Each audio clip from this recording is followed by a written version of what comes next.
Good evening and welcome to the historic Morrison Library on the UC Berkeley campus.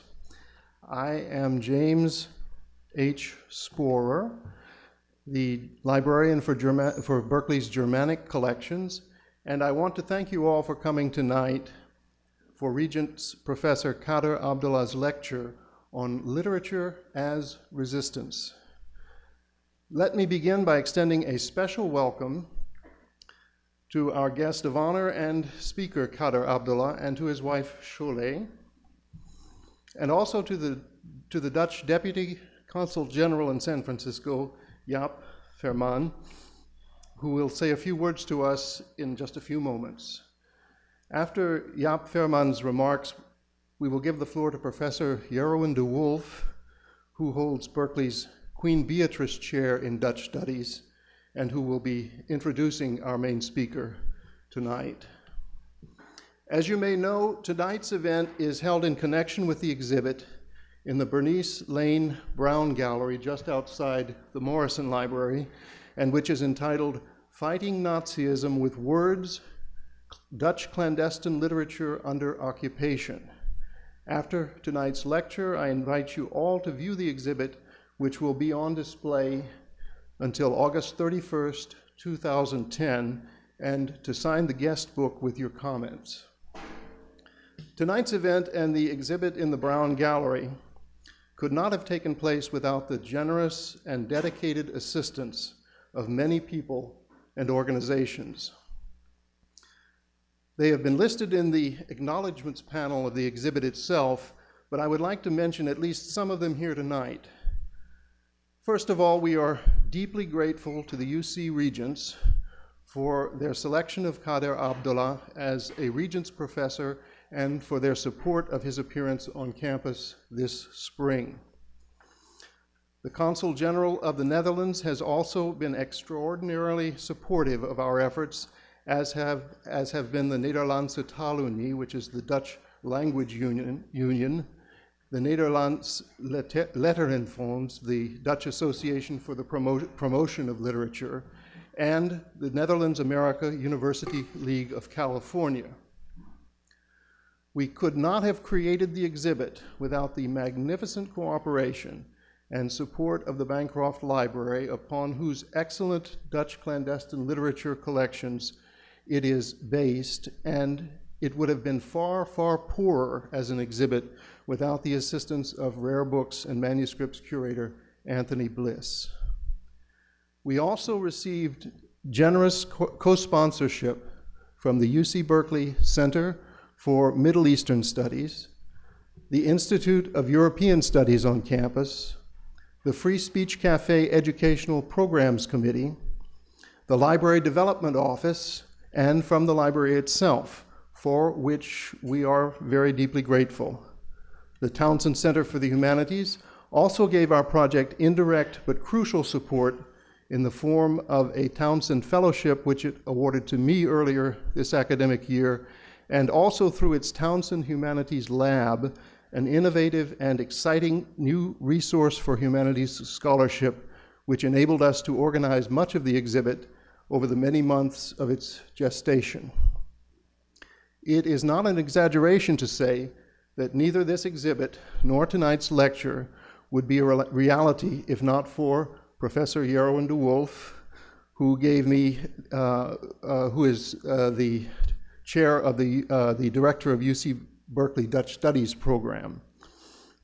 It was Professor de Wolf who gave me the original encouragement to undertake this project, and it was to a large extent his students and professional acquaintances who formed the core of our exhibit planning group.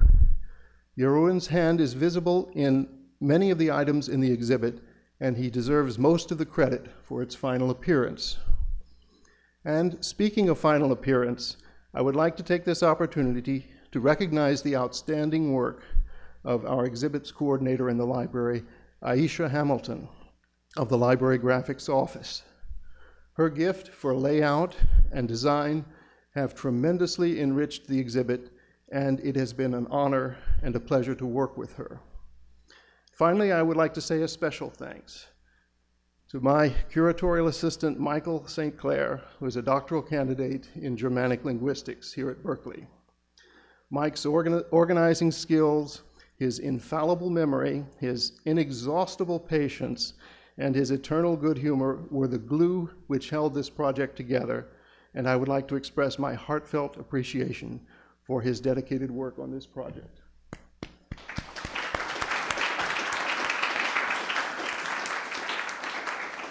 So with that, I'd like to turn over the podium to Jaap Herman, who will give us some words from the perspective of the Dutch Consul General. Thank you. Thank you. Good afternoon, ladies and gentlemen. It's a pleasure and honor for me to be here at this great university in this beautiful library. One of the reasons why we are here this afternoon is to honor the voices of those who would not be quieted. With the exhibition Fighting Nazism with Words, we have a chance to view a vast collection of clandestine art and literature published in the Netherlands during the Nazi occupation. The exhibition serves as a reminder of all these courageous voices voiced during this dark period of history. It shows us the values we place on freedom of speech, of a spirit of tolerance and openness. Amongst the almost 100 items in the exhibition is a very powerful poem by Jan Kampert, The 18 Doden, the 18 dead who paid a heavy price for freedom of speech, as did Jan Kampert himself and so many others since then. The spirit of tolerance has been part of Dutch history for more than 400 years. And yet, we know that even today, these values cannot be taken for granted. The international promotion of these basic human rights is at the forefront of the foreign policy of the Netherlands.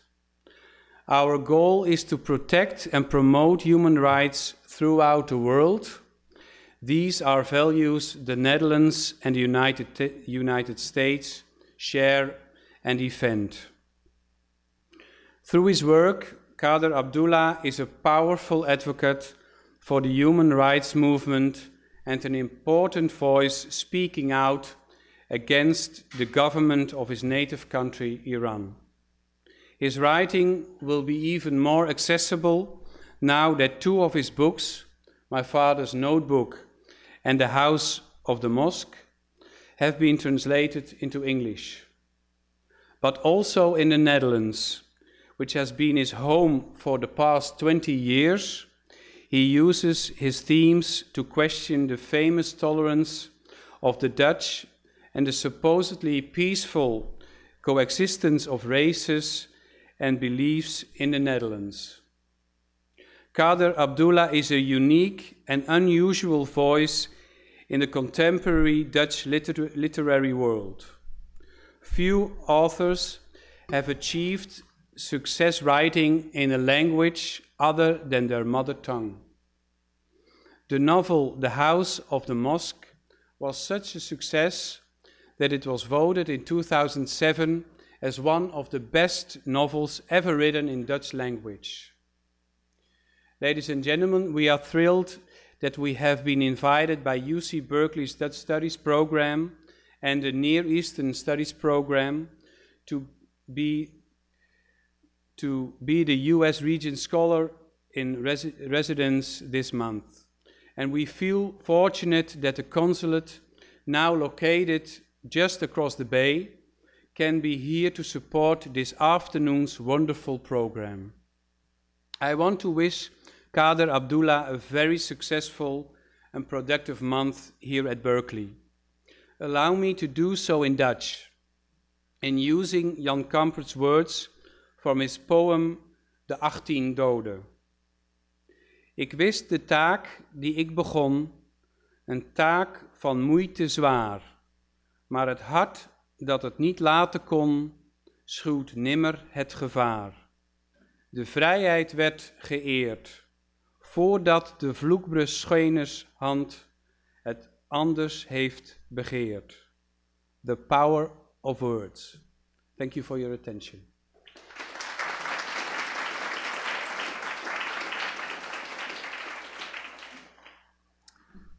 Good evening. My name is Jeroen de Wulf. I am the director of the Dutch Studies program, and I would like to welcome you all at the official opening of the exhibit on Dutch clandestine literature by our Regent's professor, the Dutch-Iranian author Kader Abdolah. Allow me to say a few words on the topic of our exhibit as well as on our prominent guest speaker. Clandestine literature is a general term used for all literature that was published without permission from the German authorities during the occupation in the Second World War. While clandestine book publishers also operated in other countries under Nazi rule, the Netherlands is unique due to its high number of clandestinely printed book titles. This literature had both a practical and a spiritual significance. The profits made with the selling of these often beautifully illustrated books were used to support the resistance or those who helped Jewish people in hiding. At the same time, clandestine literature was a response to the Nazi propaganda. People experienced the aggressive German policy as an attack against the Dutch way of life, against shared values, against familiar conceptions of freedom and justice, of right and wrong. A surprising consequence of the German cultural policy and the reaction to it in the form of clandestine literature was that despite all restrictions on the production of literature, an unprecedentedly high number of people engaged in literary activities. As such, the books currently at display in the exhibit are among the rare examples where literature unites a popular and an intellectual expression. Clandestine literature was, in its literary quality, perhaps not always as bright as some might have hoped, but at a time of total darkness, even the smallest flame sheds a lot of light. In 1976, some 200 titles issued by underground publishers in the Netherlands were purchased on an auction for the UC Berkeley Bancroft's Library Rare Books collection. Later, the Berkeley collection was extended, and at present there are close to 500 titles, making it the largest collection outside the Netherlands. The collection of clandestine literature is but one of the several Dutch treasures to be found in the Bancroft Library. It corresponds in its importance to a program in Dutch studies that is unique in the United States by offering both a Dutch minor and a Dutch major to an increasing number of students. When my colleague James Sporer approached me with the idea to organize an exhibit on the Dutch clandestine book collection, it was clear to me from the very beginning that it had to be an exhibit made for and with our students. The result of what you find in the cases at display therefore reflects the way young Berkeley students looked at our collection, what they thought to be interesting and what they considered to be the characteristics that needed to be highlighted in the exhibit. Perhaps the most logical choice for a speaker to inaugurate our exhibit would have been a Dutch author with a personal connection to the occupation and in whose work the Second World War plays an important role. Yet we opted for a different speaker. Although our exhibit was conceived as a specific case study, it was also intended to be a stepping stone to a broader reflection on the role of literature when central values of civilization are unexpectedly and dramatically threatened. While the collaboration of students already enabled us to present this collection from a new contemporary perspective, we opted for a guest speaker who would enable us to build a bridge from the Netherlands to other countries and from World War II to the contemporary era. Clandestine literature is indeed not a closed chapter. It is a form of literature that continues to live on in today's world.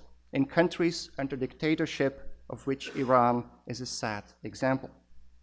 We're therefore delighted that Kader Abdolah accepted our invitation to inaugurate this lecture. As a young man, Kader Abdolah was involved in the resistance against the regime of the Shah and later that of the Ayatollahs in his native Iran.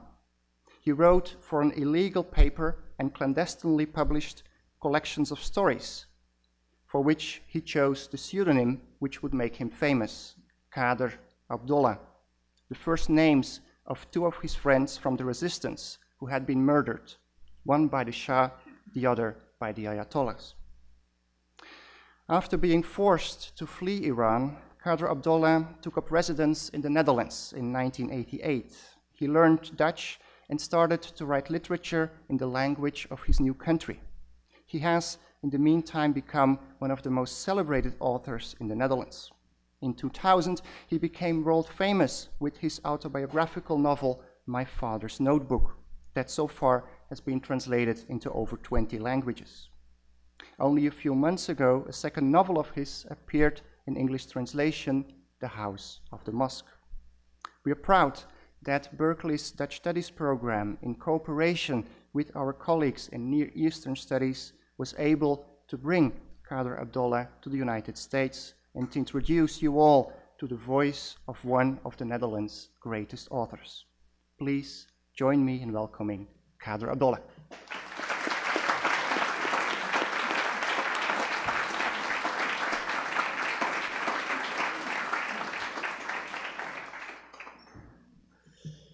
Thank you very much. Welcome. Good afternoon. Okay, now I have to make it. I do my best.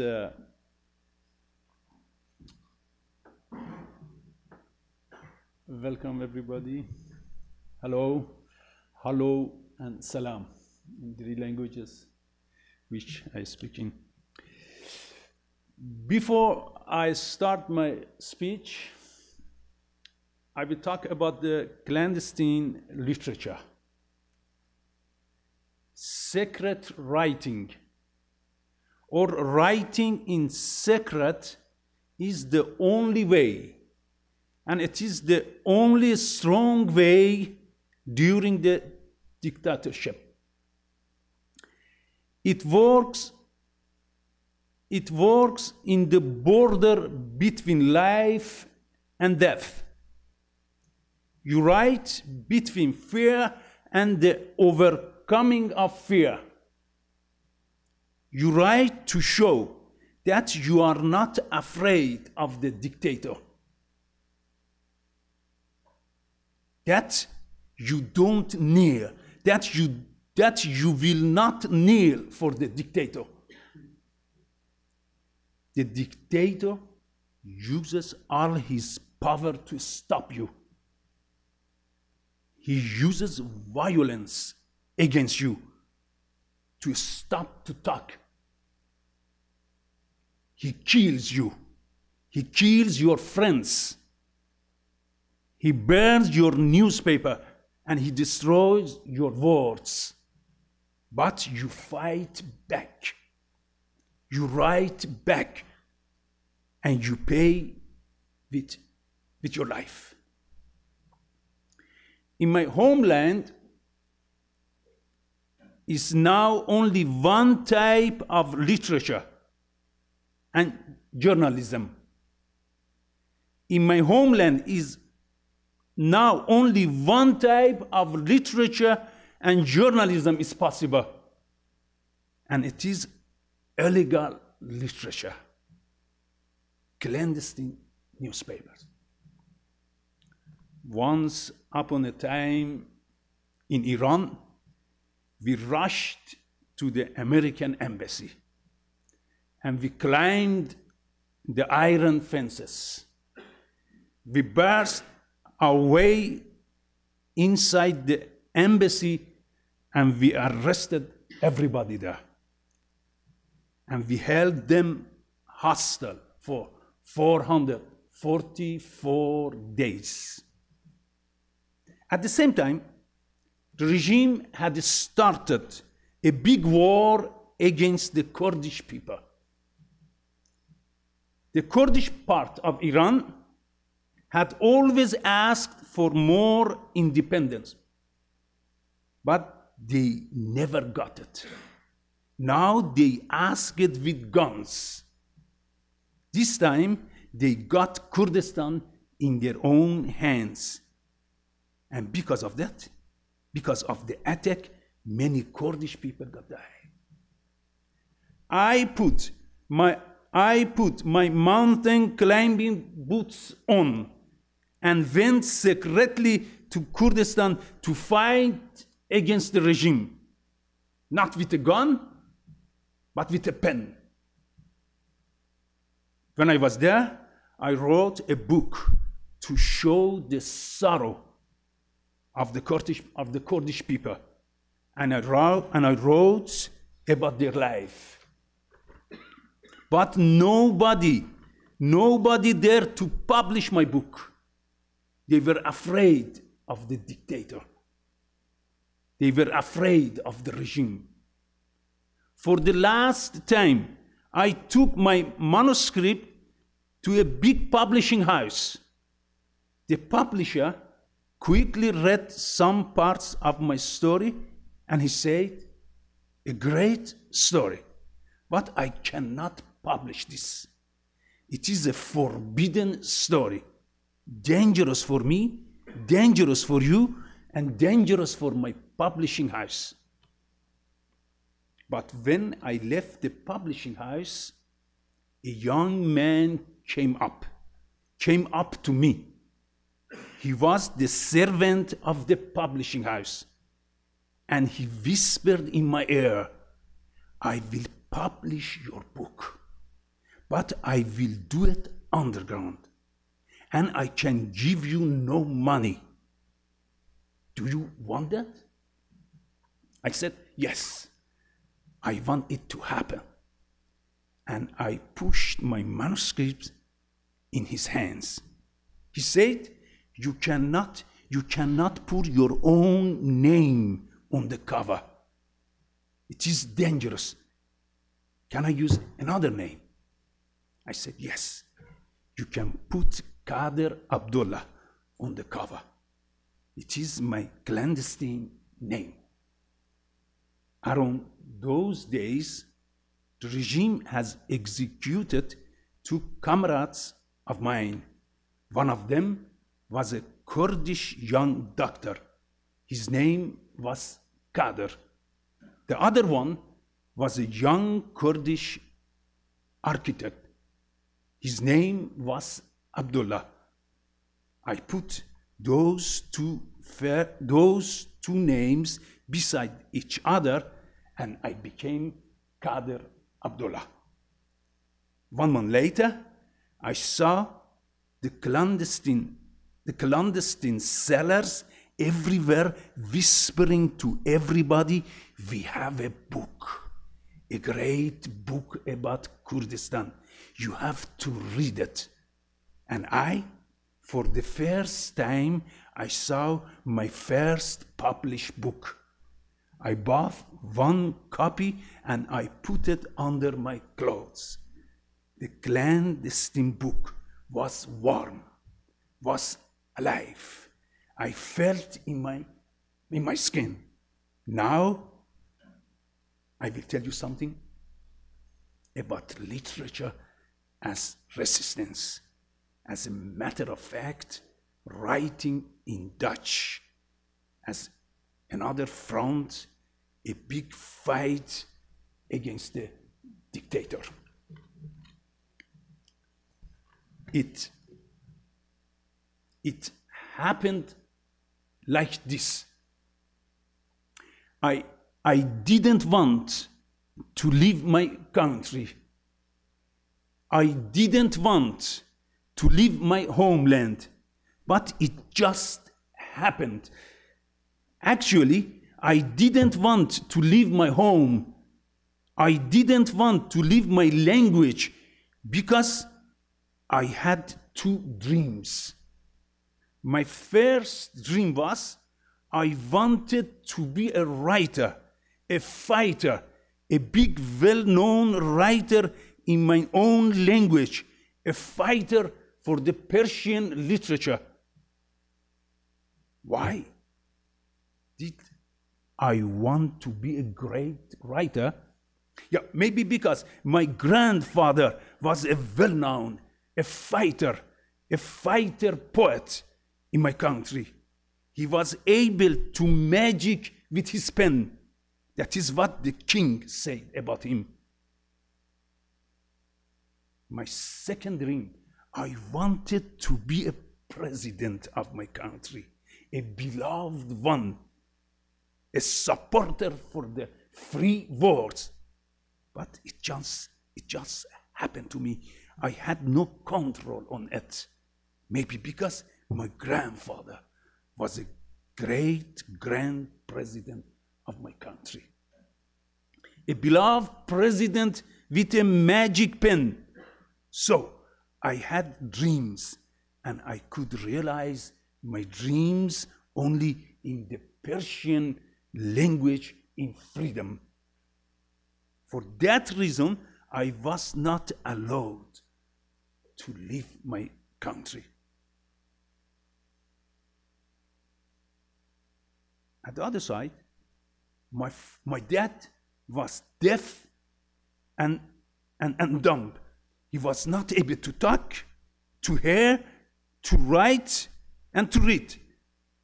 My dad had a dream. He wanted to have a boy with 2 strong ears, a boy, a word maker, a boy with a pen, and he got me.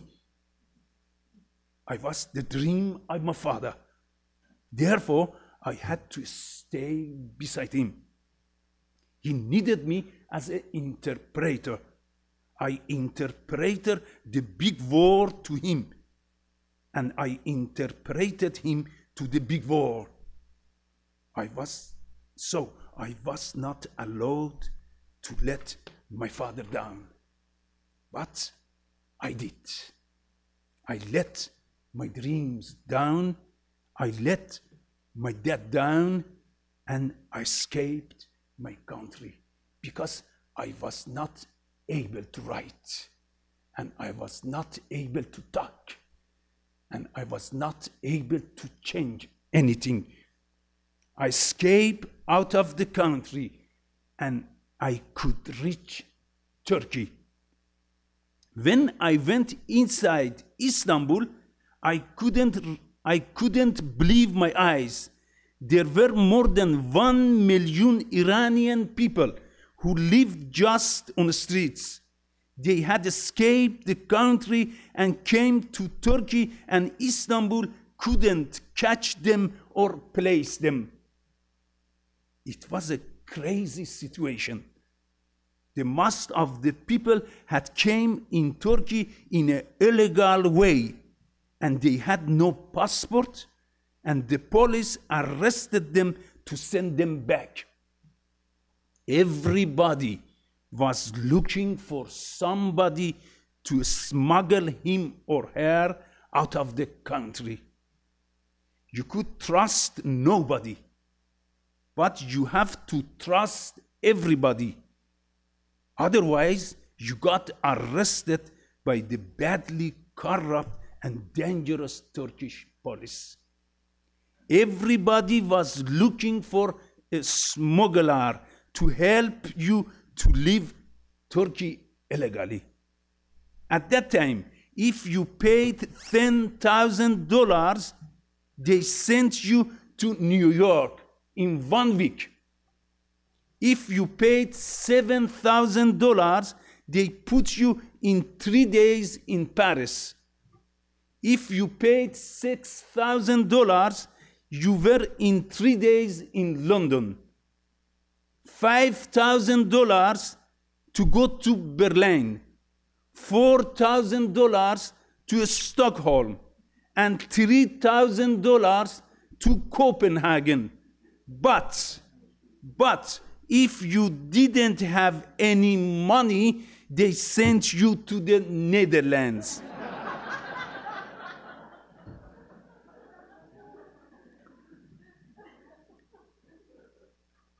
what does a young Persian writer do when he is suddenly standing in Amsterdam in the rain?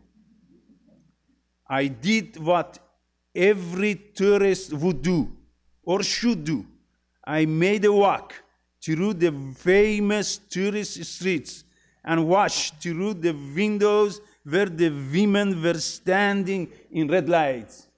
Free word, and free words. You can say, you could say everything, and you can watch, and you can talk. But what does a Persian writer see during his first walk in Amsterdam? A Persian carpet shop. I went inside and I said, Salam alaikum. Salam alaikum, the man said. What brought you here? He said. The wind has brought me here, I answered. And what do you want to do in this country? He asked. When I was walking during those red windows, I had made a decision for myself, a sweet one. I had decided to write in Dutch, to be a Dutch Persian writer, a strong place to fight against the dictator. And I said to the carpet shop, I am going to write in Dutch.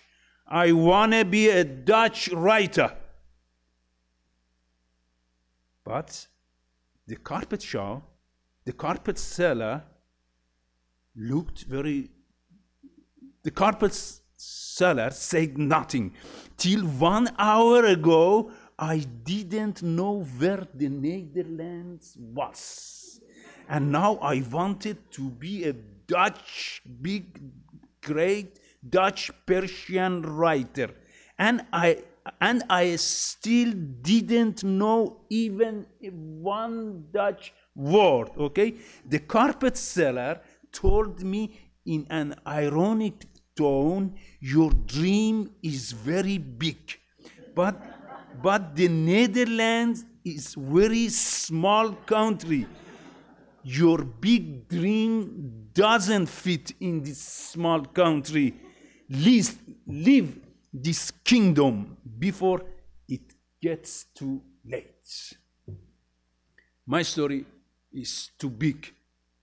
I will tell you about freedom of speech, freedom of writing.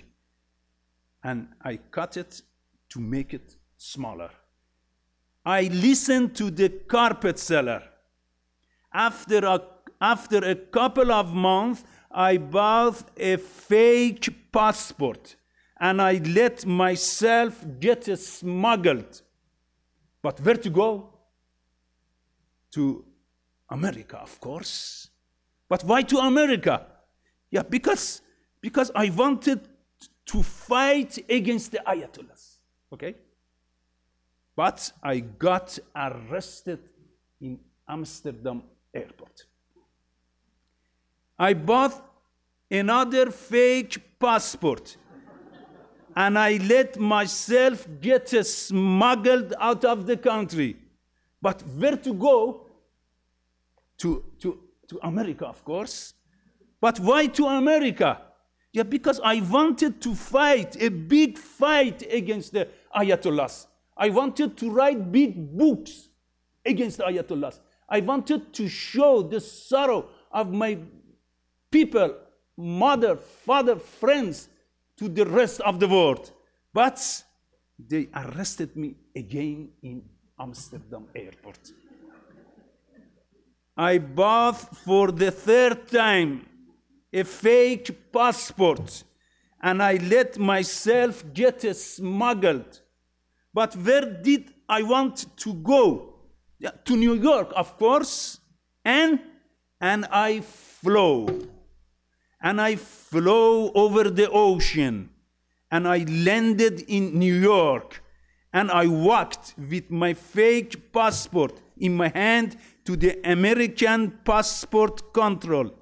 The man looked at my passport. The man looked into my eyes. He looked at the passport. He looked at me, at the passport, at me, and I got arrested. They put my head in their American computer and they sent me back to the Netherlands. No word, no fight, and I didn't know what I do. But once back at Amsterdam, I went home and I started writing my Persian books to continue my resistance against the Iranian regime. I had always fought against the dictator with my pen. My Persian words were bullets, but suddenly I couldn't fight anymore with my Persian words. The Persian words that I put on paper were sick. They had no power anymore. The Persian language became for me as a gun without bullets. I wrote, but I felt sick. I felt like a dying writer. I couldn't breathe anymore.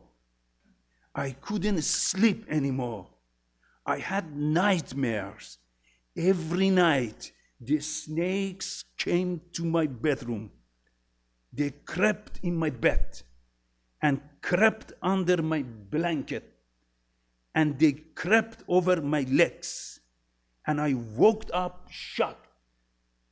I was a good man, a good father, a good rebel. I wanted to be a great Persian writer, but at first the Netherlands were changing me into a bad man. I became aggressive. I didn't trust my hands anymore. I was somebody, but now I was nobody. I couldn't write anymore. I couldn't breathe anymore.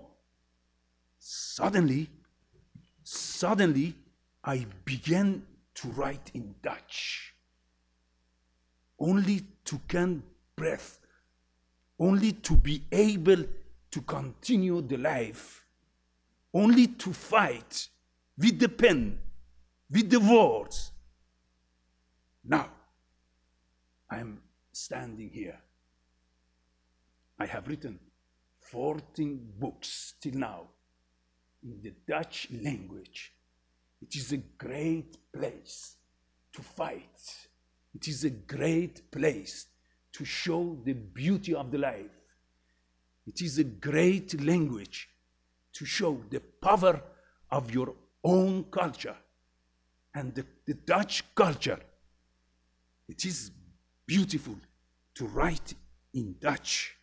Now I am standing here. I can breathe and I can say it is great to be here and it is nice meeting you. Thank you very much.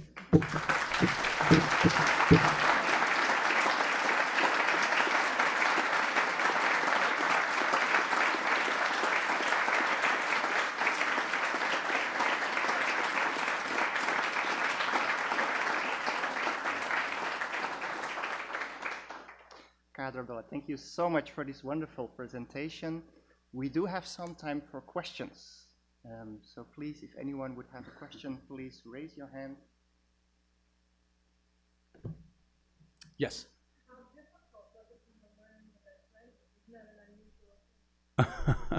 This is a good question. This is a nice question. This is my question. How difficult? You ask how difficult it was. You can say how difficult it is. But I'm still busy with. I'm writing now 20 years, since 20, yes, I'm writing Dutch. But when I started writing in Dutch, I was not able to read in Dutch. And I was not able to write in Dutch. You can't, this is difficult to say. I was 32 years old when I started, 32 years when I started. And I told you, I couldn't breathe. That was my problem. I wrote in Persian language, but I felt that I'm dying. I was dying. And suddenly I took the pen and I started writing in Dutch. It was no Dutch language. It was my father was deaf and mute. He couldn't write. He couldn't read. But I had taught him to write. But he wrote in a child style. I can say nobody could read it. Nobody, only my father. And my father was not able to read his own writing language. But he wrote, you know, as a child. And it was good. I had taught him, and it was very good for him. And when I started writing in Dutch, I wrote in the language of my father. And nobody was able to read it. Even if myself. I was not able to read but I knew what I had written. I had written my first story with 700 words. But there were maybe 2,000 mistakes in it. But I got my paper, I got my story, I went by. But I'm made by Dutch women. They have always corrected my mistakes in the first 5, 6, 7 years. I went by them, and we corrected my faults, my mistakes. And I was a lucky writer because at that time the Dutch women had time for me. Yes? What way living in the Netherlands changed the nature of the fight against